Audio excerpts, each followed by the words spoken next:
अस्सलाम वालेकुम एवरीवन, मैं हूं मोहम्मद तलहा और आप लोग देख रहे हैं तलहा स्पेस अकेडमी।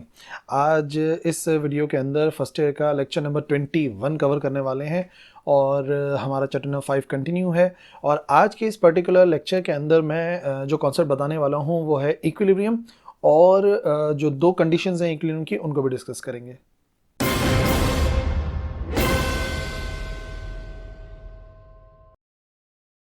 सबसे पहले डेफिनेशन देखते हैं इक्विलिब्रियम की कि इक्विलिब्रियम की डेफिनेशन क्या है। A body is said to be in equilibrium if it is at rest.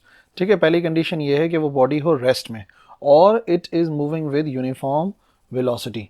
यानी कोई बॉडी कहलाएगी इक्विलिब्रियम के अंदर अगर वो या तो रेस्ट में हो या फिर अगर वो मूव भी कर रही है तो उसकी वेलोसिटी होनी चाहिए यूनिफॉर्म।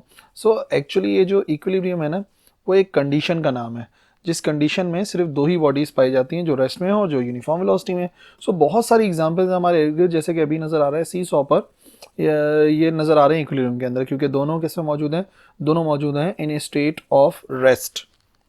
इसी तरीके से ये एक एग्जाम्पल हो सकती है इस तरीके की हमने अरेंजमेंट करी, तो अरेंजमेंट ऐसी करी कि सेंटर ऑफ मास की वजह से दोनों की दोनों बॉडीज़ बैलेंस्ड हैं और बैलेंस से मुराद ये है कि दोनों रेस्ट में, they will be called in state of equilibrium.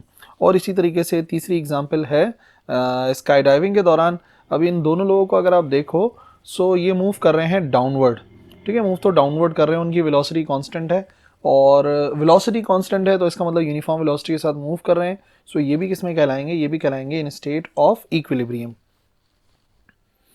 अच्छा, दो टाइप का इक्विलिब्रियम होता है, एक होता है स्टैटिक इक्विलिब्रियम और डायनामिक इक्विलिब्रियम। मैंने डेफिनेशन में बताया कि कोई बॉडी हो इन स्टेट ऑफ रेस्ट, ठीक है, या वो मूव कर रही हो यूनिफॉर्म मोशन में, ठीक है, तो वो कहलाती है इक्विलिब्रियम के अंदर। तो जाहिर सी बात है इन्हीं दोनों की टाइप्स हैं। स्टैटिक इक्विलिब्रियम, उस a body at rest is said to be in static equilibrium. तो ये जो वर्ड है स्टैट, ये शो ही करता है रेस्ट को।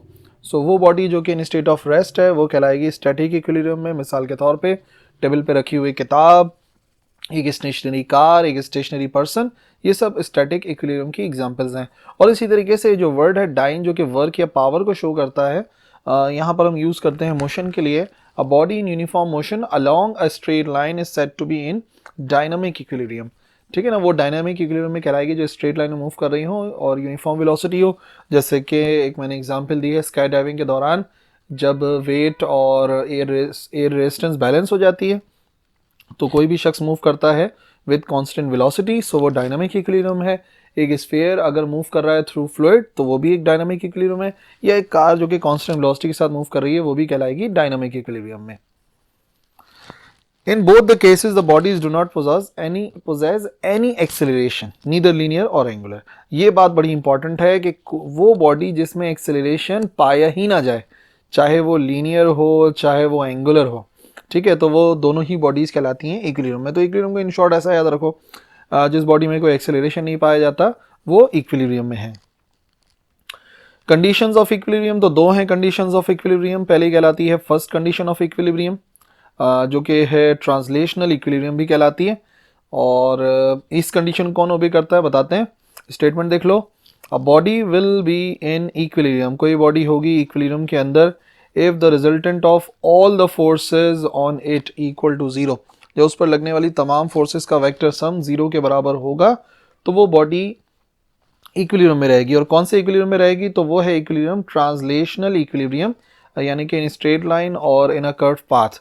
ठीक है ना, तो ऐसा कब मुमकिन होता है, जब उस बॉडी पे लगने वाली तमाम फोर्सेस का सम, और वो भी वेक्टर सम, जीरो के बराबर हो।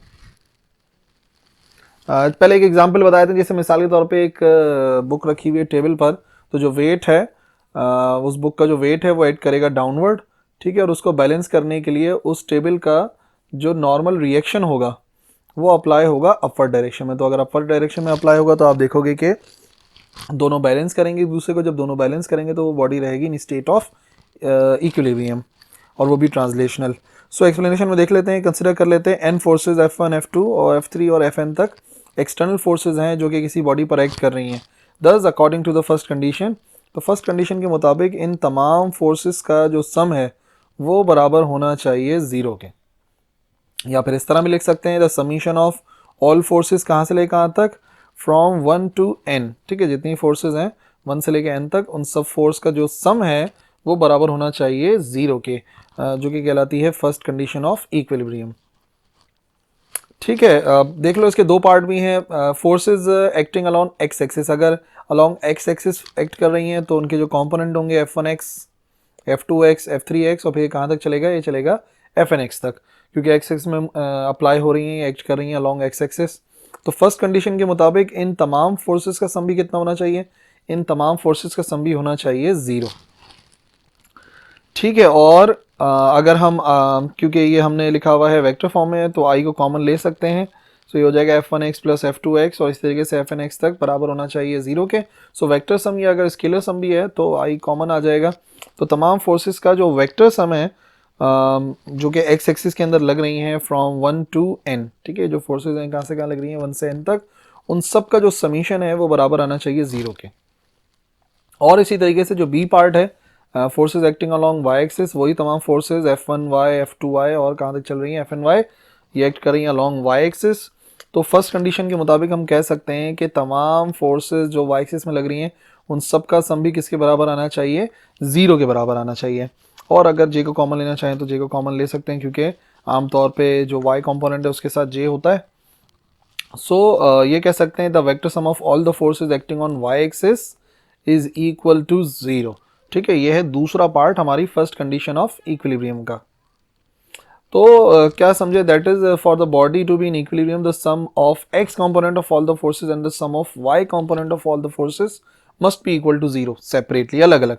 देखो ना, अगर तो बॉडी इक्विलिब्रियम में है तो एक्स एक्सिस की तमाम फोर्सेस का सम 0 होना चाहिए, वाई एक्सिस पे लगने वाली तमाम फोर्सेस का सम 0 होना चाहिए। Therefore first condition of equilibrium को हम लिख सकते हैं ओवरऑल कि भाई तमाम ही फोर्सेस का सम 0 है, लेकिन एक्स एक्सिस वाले एक्स एक्स को बैलेंस करेंगे, वाई एक्सिस वाले वाई को बैलेंस करेंगे, और जेड एक्सिस वाले जेड को बैलेंस करेंगे सिमिलरली। फिर सेकंड कंडीशन ऑफ इक्विलिब्रियम जो कि है फॉर रोटेशनल इक्विलिब्रियम, ठीक है ना, वो थी ट्रांसलेशनल इक्विलिब्रियम के लिए, और सेकंड कंडीशन याद रखो है रोटेशनल इक्विलिब्रियम के लिए। सो क्या है statement, if the vector sum of all the torques acting on a body is equal to 0, तमाम वेक्टर सम उन तमाम टॉर्क्स का जो किसी बॉडी पर लग रही हैं अगर वो 0 के बराबर है तो बॉडी कहलाती है इन स्टेट ऑफ रोटेशनल इक्विलिब्रियम। यह है दूसरी शर्त, यानी कि इक्विलिब्रियम में रहने के लिए दूसरी शर्त यह है कि तमाम टॉर्क्स का सम भी 0 होना चाहिए जो उस बॉडी पे लग रहा है। तो एक्सप्लेनेशन वही है कि अगर for example n torques apply हो रहे हैं, यानी कि टॉर्क 1, टॉर्क 2, टॉर्क 3 और कहाँ तक टॉर्क n तक, तो हम कह सकते हैं कि इन तमाम फोर्सेस का सम होना चाहिए 0 के बराबर। या फिर हम लिख सकते हैं इसी तरीके से समीशन की फॉर्म में, the summation from 1 to n, और तमाम टॉर्क्स का जो सम है वो किसके बराबर होना चाहिए, वो बराबर होना चाहिए 0 के। तो फिर बॉडी रहती है इन स्टेट ऑफ रोटेशनल इक्विलिब्रियम। जैसे कि ये फिलहाल एक सेकंड कंडीशन की एग्जांपल नज़र आ रही है। तो आप देखो तो जो टॉर्क है ये उसको बैलेंस कर रहा है, क्या कर रहा है कि देखो आमतौर पे जो इसका वेट एक्ट कर रहा है वो तो बैलेंस कर रही है जो है स्ट्रिंग ऊपर की तरफ, ये दोनों तो बैलेंस कर रहे हैं। यानी कि अगर तो क्या करेगा, इस बड़ी रॉड का काम ये है कि अगर तो फॉर एग्जांपल ये गिरने लगता है इस तरफ, तो ये क्या करता है, ये रॉड को इस तरफ मूव करवा देता है, और इस तरफ मूव कराएगा तो इस तरफ का मोमेंट आर्म बढ़ जाएगा। ठीक है, तो मोमेंट आर्म बढ़ जाएगा तो यहाँ की टॉर्क भी बढ़ जाएगी। मोमेंट आर्म, क्योंकि हमें पता है जो टॉर्क है वो डिपेंड करती है दो फैक्टर्स पर, एक तो डिपेंड करती है फोर्स पर जो कि वेट ही है, और दूसरा डिपेंड करती है आर पर जो कि है मोमेंट आर्म। तो ये क्या करता है, ये इस तरफ मूव करा देता है रॉड को, ठीक है, और इस तरफ जो है ना टॉर्क इंक्रीज हो जाता है। टॉर्क इंक्रीज हो जाएगा तो इस तरफ गिरने के बजाय ये क्या हो जाएगा, ये इस तरफ स्ट्रेट हो जाएगा। और अगर इसी तरीके से अगर तो ये गिरने लगता है इस तरफ, ठीक है ना, अगर ये फॉर एग्जांपल इस तरफ गिरने लगता है तो क्या करता है, ये रॉड को इस तरफ मूव कराता है, तो रॉड की पोजीशन जब बढ़ जाती है तो यहाँ का टॉर्क बढ़ जाता है। जब यहाँ का टॉर्क बढ़ जाता है तो उसकी वजह से ये बैलेंस कर जाता है। तो एक रोप वॉकर जो है वो अपने सेकंड कंडीशन को फुलफिल करता है, और उस सेकंड कंडीशन को फुलफिल करने के बाद ही वो बैलेंस में आ पाता है। ठीक है ना, क्योंकि फोर्सेस तो बैलेंस कर रही हैं, लेकिन जो सारी बात है बैलेंस करने की वो है टॉर्क की। That's it. इक्विलिब्रियम में इतना कॉन्सेप्ट होना बहुत ज़रूरी है। इक्विलिब्रियम की आपको डेफिनेशन पता होनी चाहिए और दोनों कंडीशंस पता होनी चाहिए, क्योंकि उनको न्यूमेरिकल्स में अप्लाई करना है लेटर प्रॉब्लम्स वगैरह के अंदर। और अगर कोई कन्फ्यूजन है तो उन्हें आप लिखो, मैं इंशाल्लाह रिप्लाई करूँगा। आज के लिए काफ़ी है, अगले लेक्चर में मिलेंगे। अल्लाह हाफिज़।